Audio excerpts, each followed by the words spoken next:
राधे राधे, हरे कृष्णा। ओम श्री महालक्ष्मी नमः।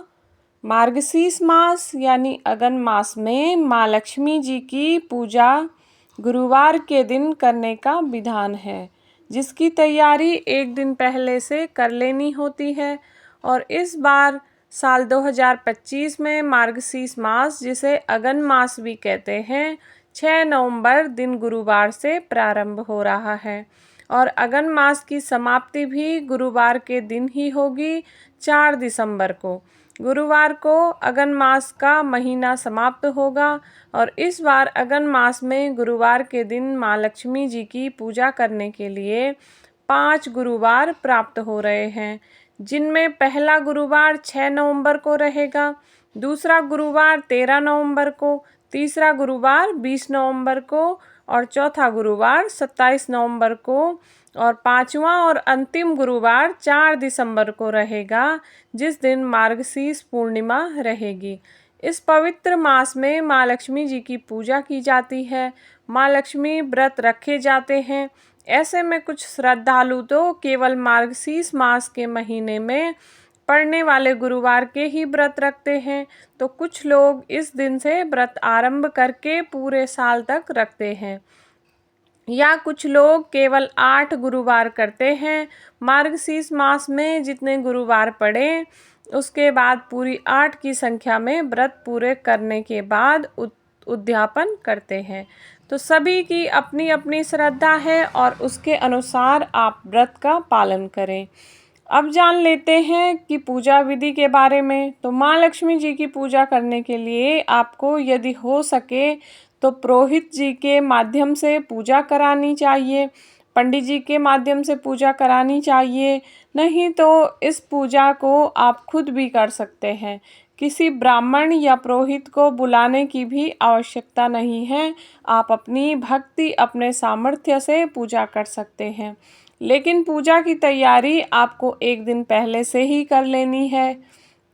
जैसे कि महिलाओं को सिर से स्नान एक दिन पहले कर लेना चाहिए, क्योंकि गुरुवार का दिन होने के कारण साबुन, तेल, शैम्पू आदि का इस्तेमाल नहीं किया जाता है। साथ ही एक दिन पहले से ही घर को गोबर से लीप लीजिए और गीले कपड़े से पोंछ सकते हैं। एक दिन पहले ही शाम के समय तक आप अपने घर के मुख्य द्वार पर रंगोली है माँ लक्ष्मी जी के चरण चिन्ह बना सकते हैं और चरण चिन्ह घर के भीतर की तरफ आते हुए हों। इस दिन दहलीज पर भी पूजा की जाती है। घर के मुख्य दहलीज पर आप रंगोली आदि से सजा सकते हैं। इसके बाद गुरुवार के दिन ब्रह्म मुहूर्त में उठकर स्नान करें। स्नान के जल में आंवले का चूर्ण या हल्दी पाउडर मिलाकर फिर स्नान करें और साफ हल्के गुलाबी, पीले या लाल वस्त्र धारण करें। अब एक चौकी की स्थापना करें। उत्तर पूर्व दिशा की ओर मुंह करके आप एक चौकी लगाएं, जिस पर लाल या पीला वस्त्र बिछाएं और उसके ऊपर आप थोड़े से गेहूं या अक्षत रखकर कलश की स्थापना करें। कलश पीतल का हो या फिर मिट्टी का हो, आप रख सकते हैं। तो अक्षत या फिर गेहूं के ऊपर कलश रखने के बाद उसमें सुपारी, थोड़े से अक्षत, दूर्वा डालें और एक सिक्का भी डालें, हल्दी की गांठ और एक और लौंग का जोड़ा भी डाल सकते हैं। लेकिन इत्र जरूर डालें, कलश पर स्वास्तिक का चिन्ह जरूर बनाएं और कलश के कंठ पर कलावा बांधकर उसके ऊपर आम या अशोक के 5 या 7 पत्ते डालकर बीचों बीच एक जटा वाला यानी पानी वाला नारियल रखकर उस नारियल पर बाजार में मिलने वाले माँ लक्ष्मी जी के मुखौटे या चेहरे को बांधकर चिपका दीजिए और कलश पर हल्दी कुमकुम का टीका लगाएं। नारियल पर आप चुनरी बांध लेंगे और साथ ही माँ लक्ष्मी जी के स्वरूप मानकर उसके ऊपर लाल चुनरी भी उड़ा सकते हैं। श्रृंगार भी कर दें। श्रृंगार की सामग्री जैसे चूड़ी, बिंदी, मंगलसूत्र आदि अर्पित करें और चौकी पर माँ लक्ष्मी जी की एक प्रतिमा या तस्वीर की स्थापना भी करें। साथ में गणेश भगवान जी की स्थापना करें। चौकी या मंडप को सजाने के लिए धान की बालियां और आंवले की टहनियों का प्रयोग किया जाता है। इसके अलावा मंडप या चौकी के चारों ओर सुंदर रंगोली भी बना सकते हैं और गंगा जल का छींटा देकर भगवान गणेश और माँ लक्ष्मी जी को स्नान का भाव कराने के बाद धूप दीप जलाएं और उत्तर दिशा की तरफ मुंह करके अपने हाथ में थोड़े जल और पुष्प लेकर व्रत रखने का संकल्प लेना चाहिए। आपको जितने भी गुरुवार के व्रत करने हैं उतने व्रतों का संकल्प आपको पहले दिन ही लेना होता है। अब ओम श्री गणेशाय नमः कहने के बाद आप आचमन करें। सबसे पहले दाहिने हाथ में थोड़ा सा जल लेकर ओम केशवाय नमो नमः, फिर आचमन करें। ओम नारायणाय नमो नमः कहकर जल का आचमन करें, यानी दाहिनी हथेली पर एक बूंद जल लेकर उसे आपको ग्रहण करना है, उसका सेवन करना है। फिर तीसरी बात ओम माधवाय नमो नमः कहकर आचमन करें। 3 बार आचमन करने के बाद फिर ओम गोविंदाय नमो नमः कहकर अपने दोनों हाथ धो लीजिए। अब माँ लक्ष्मी जी को एक पुष्प की सहायता से जल का छींटा देते हुए स्नान का भाव करें। फिर उन्हें हल्दी कुमकुम लगाएं, ताजे फूलों का हार अर्पित करें, यदि हो सके तो कमल का पुष्प अर्पित करें, धूप दीप जलाएं और माँ लक्ष्मी जी के मंत्रों का जाप करें, कथा का श्रवण करें। सबसे अंत में श्री लक्ष्मी चालीसा का पाठ करें। माँ लक्ष्मी जी के नमन अष्टक, महालक्ष्मी नमन अष्टक का पाठ करें। धन सुख समृद्धि की कामना से श्री कनक धारा स्तोत्र का पाठ करें या सुने और सबसे अंत में कपूर जलाकर आरती उतारें और फिर सच्चे मन से माँ लक्ष्मी जी को प्रणाम करें और फिर भोग लगाएं। सुबह के समय आप फलों का या दूध से बनी मिठाई का भोग लगा सकते हैं। शाम के समय एक बार फिर से पूजन करें और यह पूजा शाम के सूर्यास्त से पहले तक कर लेनी चाहिए। यदि समय हो तो दोनों ही समय आपको कथा का पाठ करना चाहिए, नहीं तो शाम के समय आप धूप दीप जलाकर माँ लक्ष्मी जी की पूजा करें और माँ लक्ष्मी जी को सात्विक भोजन या खीर का भोग लगाएं।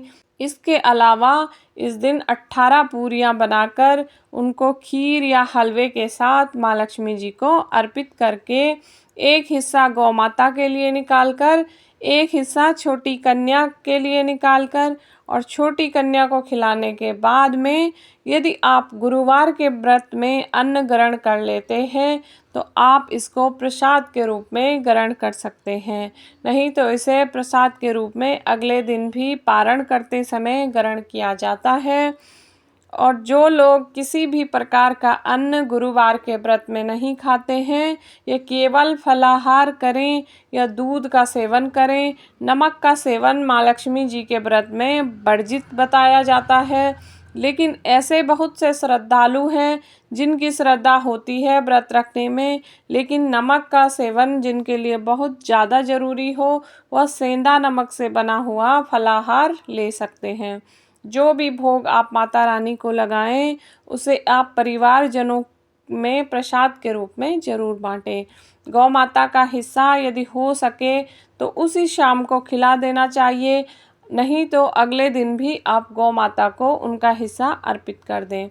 जिस चौकी की आपने स्थापना की है, जो कलश की स्थापना की है, बहुत से लोग तो पूरे अगन मास में इस चौकी को अपने घर पर स्थापित किए रहते हैं, जिनके घर में नियमों का पालन होता है, क्योंकि गुरुवार का व्रत रखने वाले भक्तों को लहसुन प्याज का सेवन नहीं करना चाहिए। लेकिन जिनके साथ ऐसा करना संभव न हो तो वह अगले दिन सुबह स्नान करके चौकी हटा सकते हैं और चौकी हटाते समय आप कलश को हटा दीजिए। कलश के ऊपर लगाए हुए पत्तों का विसर्जन कर दीजिए, जिसे घर में ही पौधों में गमलों में लगा सकते हैं। जल को भी इसी तरह आप घर के सभी हिस्सों में मुख्य द्वार पर छिड़कने के बाद आप उसका बचा हुआ जल विसर्जन घर के ही पौधों में कर सकते हैं। पहले गुरुवार को माँ लक्ष्मी जी को जो भी श्रृंगार की सामग्री अर्पित की गई है, यदि आप सुहागन हैं तो उसमें से आशीर्वाद रूप में कुछ सामग्री आपको अपने लिए रखकर बाकी दान दे सकती हैं। जो माँ लक्ष्मी जी का मुखौटा है वह आपको बार बार खरीदने की आवश्यकता नहीं है। आप पहले गुरुवार को जिस मुखौटे के साथ पूजा कर रही हैं उसे अगले गुरुवार में भी पूजा में रख सकती हैं।